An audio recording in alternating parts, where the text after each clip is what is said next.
Panoorin po natin at bigyan po natin ng reaksyon itong panggigigil ni Cayetano sa Senado kay Senator Trillanes, mga kababayan. Ito po yung lumang video na, no? Pero nagre-recirculate ito dahil kitang-kita po talaga yung pagka-astig ni Senator Trillanes. Talaga pong na-trigger at pumitik si Cayetano. Panoorin po natin at ating pong bigyan ng reaksyon. Hindi kita pupupormahin. Anong forma ang team pinagsasabi mo? Out of order Madam Chair, before that, because he is I, non-member of the committee. Madam Chair, I am answering the inquiry I so of move. my colleague. I move to So, suspend. before that, Madam Chair, may I answer first? Unless you are censoring me here, kung MTRCB na kayo ngayon, okay lang. Just 2 minutes suspension, just to clear the air, just to... No need to suspend, Madam Chair. I can answer the... Go ahead, please. Okay, Madam Chair, my honorable colleague to my right Madam Chair, is much mistaken. May I please, Madam Chair, I have there is no motion yet because I am speaking, Senator Trillanes. You have a premise that is wrong So, as usual. So I can answer 2 that minutes premise, Madam suspension. Chair.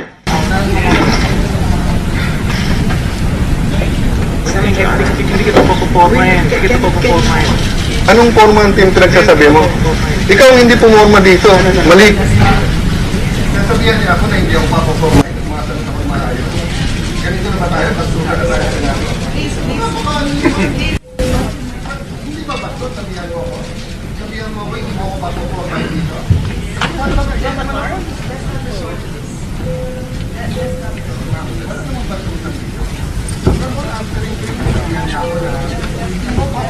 Katulad ako ah. Dito ako ng tao dito, di ba? Please. Ma'am, I will answer why I am a member of the committee. That's it. Ang problema, sasabihan niya ako sa mukha niya, hindi niya ako pag-usapan. Elected ako ng tao. Wala namang basura.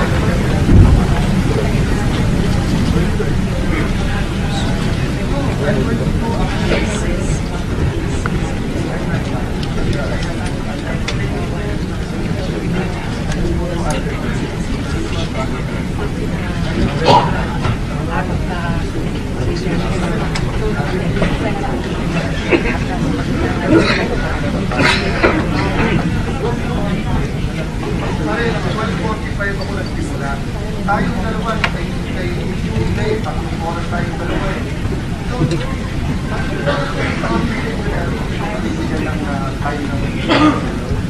Timekeeper ka naman. Madam Chair, very respectfully, it's on different matter, Madam Chair. Go ahead. Madam Chair, it's on different matter. Madam Chair, may I just sit here and listen to you without being intimidated? Because my seatmate here is intimidating me. You can transfer. No, Madam Chair, I am trying to ask questions. He told me here, hindi kita papopormahin.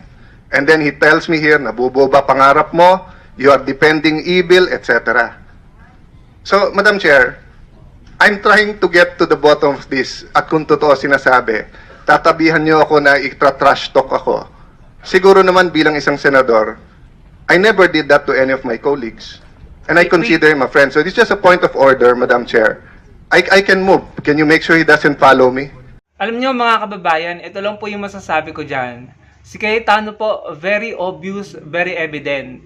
Ang dami niya pong sinasabi, kuda siya ng kuda, ang dami niyang dakdak. Nakakaisa pa lang si Senator Trillanes, siya ang dami nang nasabi. So talagang makikita mo na may pagkataklesa, no? Hindi po natin na kino-question yung kanyang sexuality, pero para po sa akin, makuda at bungangera. Para po sa akin mga kababayan. No offense po ha, pero para po siyang marites na nakikipag-away dahil yung kaaway niya hindi pa nakakaisa, siya nakasampu na po. No? So kitang-kita po talaga natin na kapag si Senator Trillanes ang nagsalita, natitrigger po sila. Dahil alam nila may bigat at may tapang si Senator Trillanes. Hindi sila uurungan yan eh. Hindi po sila pababayaan na maghari-harian. Sabi nga ni Senator Trillanes, hindi niya papopormahin si Cayetano. Kaya ngayon, kahit po walang posisyon si Senator Trillanes, talagang yung mga alipores ni Duterte, kahit mismo si Duterte, pinakulong ni Senator Trillanes. Ngayon, pakinggan po natin itong naging reaksyon ni Boss Mike Cervera sa umuugong po na panawagan na tumakbo sa pagkapangulo si Senator Trillanes. Alam niyo, kung ako po tatanungin niyo, ang kailangan po natin ay matalino, matapang, at yung may ibubuga po talaga, kagaya ni Senator Trillanes na magpapatuloy sa paglaban sa korupsyon at sa mga kurakot at sindikato sa gobyerno. Panoorin po natin itong video ni Boss Mike Cervera. Ito po ay interview ni Models of Manila, if I'm not mistaken. Ito po yung kanyang platform, no? Ito po yung platform nila, pwede nyo pong supportahan. And kilala nyo naman po si Boss Mike Cervera. Supportahan nyo po siya dahil magaling din po siyang humanat sa mga politikong kabanat-banat, no? Pakinggan po natin. Kasama natin si Boss Mike Cervera. Boss, kasi nag-trending yung post mo nung isang araw. Tapos maraming nag-agree, nag-resonate siya sa mga loyalista, sa mga pinks. So anong masasabi mo tungkol doon? Ako natutuwa kasi hindi ko naman ine-expect yun. Hindi ko ine-expect na magba-viral o mag-trending. Kasi yun naman talaga yung totoong damdamin ko. Maaaring yun din ang mga nararamdaman ng karamihan ng mga kababayan nating Pilipino. Dahil una, kung wala talaga tayong mapili at kung ayaw naman ng mga napipili ng karamihan sa atin, sino ang pupwede? So para sa akin, yun na nga, yung aking nararamdaman at nakikita. At sabi nga nila, sinisigaw ng puso. Wala lang iba. Kundi yung may tapang, may malasakit, may talino, at may pagmamahal sa bayan. Yung kasi ang requirements ko para pumili ng isang leader ng bansa. Ganon din naman yung ginawa ko noon kay Pangulong Bongbong. May pagmamahal, may talino, may tapang, at syempre, yung kanyang mga sinasabi at mga plano sa ating bayan, nakikita naman natin nangyayari. Anong masasabi mo naman dun sa kanyang pagharap sa Kongreso? Talagang mabibigat yung mga pinasabog nitong si Trillanes na revelasyon. Alam mo, ako'y nagtataka kasi sa tagal-tagal ng panahon na sinasabi ng kabilang grupo o kampo, tumbukin na natin ng mga Duterte na sinungaling daw itong si Trillanes. Ako'y nagtataka, ulitin ko, dahil sa dami na ho ng dinimanda nila. Sukdulan dinimanda na ang BSP, dinimanda na ang AMLAC, dinimanda na pati yung mga membro ng Kongreso. Si Trillanes hindi pa rin dinidimanda. Ano ba ang kinatatakot nyo kay Trillanes? Ngayon, etong mga tao, abay nag-aalimpuyo ang damdamin. Bakit nga ba? Anong meron kay Trillanes? Siya ba talaga ang nagsasabi ng totoo? Siya ba ang sinugo para tayo maliwanagan? Kasi hanggang ngayon, sa tagal-tagal, naging presidente na. Ang tatay mo, Sara, wala pa rin nagagawa. Naging vice president ka na, hindi nyo pa rin siya nadidemanda o napanagot kung kasinungalingan yung mga pinagsasabi niya. Ayun ka, sana, Senator, sana kung inyo pong mararapatin at kung inyo hong pakikinggan ang panawagan ng sambayanan, maaaring hindi nyo pa ho alam, nanggigigil na ho ang damdamin ng mga Pilipino para kayo ay iluklok bilang Pangulo. Trillanes for President! Alam niyo po, natutuwa ako na kahit po si Boss Mike Cervera, kahit po siya'y loyalist at ako po ay kakamping, meron po kaming parehong gusto. Kung ako po tatanungin nyo, kagaya niya, si Senator Trillanes din po ang gusto kong tumakbo sa 2028. Kasi hindi na po tatakbo si Mayor Leni Robredo mukhang desidido na po siya. Sa lahat ng interview niya, sinabi niya hindi na siya tatakbo.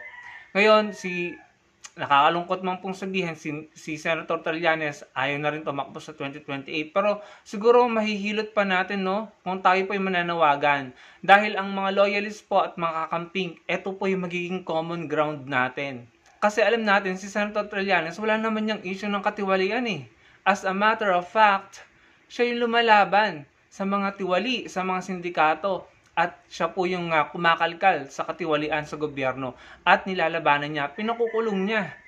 Siya po ay handang magbuwis ng buhay para po malabanan ng mga sindikato sa gobyerno. Yung mga kurakot.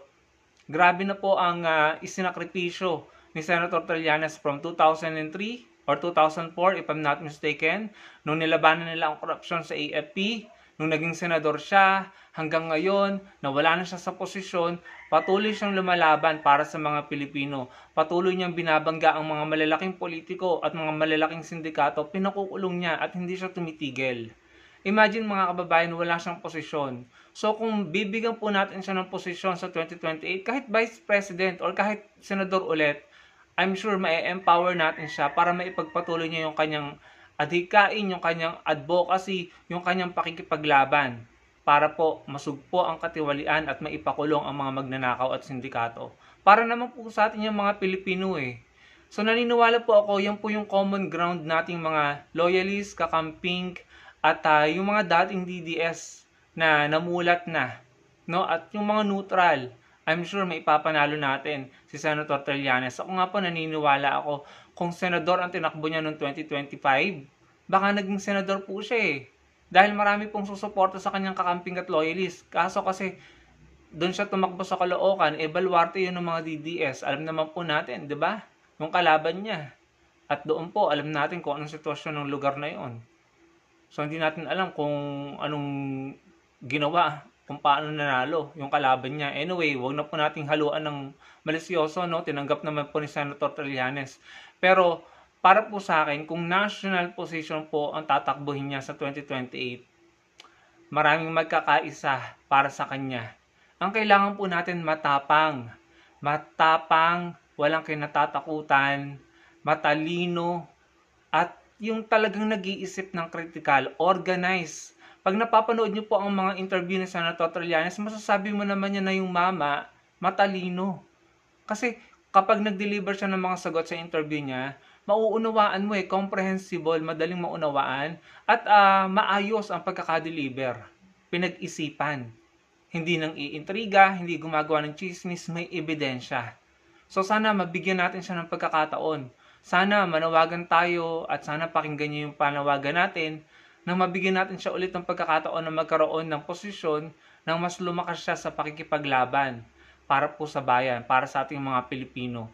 Na mas magkaroon siya ng platform at magkaroon siya ng facilities, ng kakayanan palalo para mas lumakas siya na labanan ng mga sindikato sa gobyerno at mga magnanakaw sa gobyerno para maipakulong niya.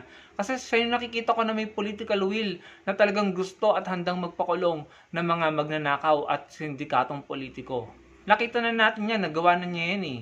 Meron pa nga nagtatago ngayon dahil sa kanya. Talagang nung hinamon siya ni Bato, na siya na mismo mag-aresto, si Senator Trillanes kay Bato, ginawa niya.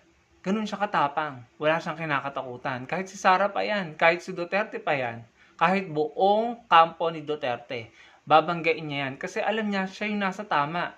And bakit hindi siya maidemanda or bakit hindi siya maipakulong ng Duterte camp? Kasi wala silang makitang maayos at valid na reason para ipakulong si Senator Trillanes.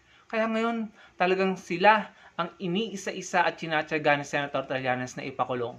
Kaya nakakapanghinayang kung nanghinayang po ako na hindi siya nanalo ng 2025 at hindi siya tumakbong senador, mas nakakapanghinayang kung hindi po natin siya mabibigyan ng posisyon sa 2028 kasi nagkakaedad na po siya.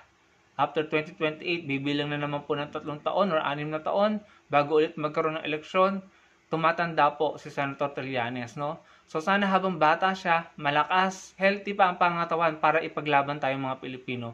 Sana sa 2028, manawagan tayo at himukin natin siya na tumakbo sa national position, mapa senador, vice president, or presidente, at magkaisa po tayong ipanalo natin siya dahil kung ako tatanungin nyo, malaki na po ang utang na loob natin kay Senator Trillanes dahil talagang hindi po siya bumitiw sa pakikipaglaban, nagtiyaga at hindi po siya nagpakita ng kaduwagan. Patuloy siyang lumalaban para sa ating mga Pilipino. So deserve po niya na makabalik sa posisyon sa national government para mas lumakas siya sa pakikipaglaban para po sa atin. Para mas lumakas siya at magkaroon ng mga kinakailangan niyang material, ebidensya para mas maipakulong niya ang mga magnanakaw at sindikato sa gobyerno. Sa sobrang talamak po ng korupsyon sa bansa natin, kung hindi po magpapatuloy Ang ginagawa ngayon ng kasalukuyang administrasyon after ni PBBM, kung walang magpapatuloy niyan, na isang matapang, matalino, at talagang walang inuurungan, baka bumalik na naman po tayo sa dati. Parang pabalik-balik lang tayo. Ipakukulong, palalayain, ipakukulong, palalayain, magnanakaw ulit, tapos ano? Saan mapupunta ang bansa natin kung ganyan tayo, hindi tayo consistent? Kaya kailangan ang susunod kay PBBM, sino pa man yan, ano? Kung hindi talaga tatakbo si Senator Trillanes, pero ako po nakikiusap talaga, sana manawagan tayong lahat na tumakbo si Senator Trillanes. Ang kinakailangan pong papalit ay matapang, matalino, at walang inuurungan. At hindi po, sisiguraduhin hindi papalayain ang mga ipinakulong ng administrasyon ni PBBM. At bagkos, ipakukulong pa ang mas marami pa at yung mga nasa laya pa ng mga magnanakaw at sindikato. At nakikita ko po yan sa katauhan ni Senator Trillanes na siya po yung may kakayahang gumawa niyan, mga kababayan. Marami na pong napatunayan si Senator Trillanes, pero yung mga kalaban niya, hindi siya may pakulong, wala silang naibato kay Senator Trillanes na napatunayan nila, bagkos sila yung nakukulong, si Senator Trillanes ang malaya. Ano pa po ba ang kailangan natin patunayan? Matapang, matalino, walang inuurungan. May malasakit sa mga Pilipino. Merong magandang plataporma, mga kababayan. Huwag po nating sayangin ang isang Senator Antonio Sani Trillanes. Marami na pong nasayang na magagaling na leader ang Pilipinas na hindi natin nailuklok sa tamang posisyon. Marami nang nasayang. Kaya hanggang ngayon, nandito pa rin tayo. Baka it's about time na magluklok na tayo ng matitino, magagaling, matatalino at matatapang na pinuno. Para once and for all, makita na natin yung Pilipinas na pinapangarap natin, yung maunlad, mapayapang Pilipinas. Yun lamang po mga kababayan. Salamat po sa panonood.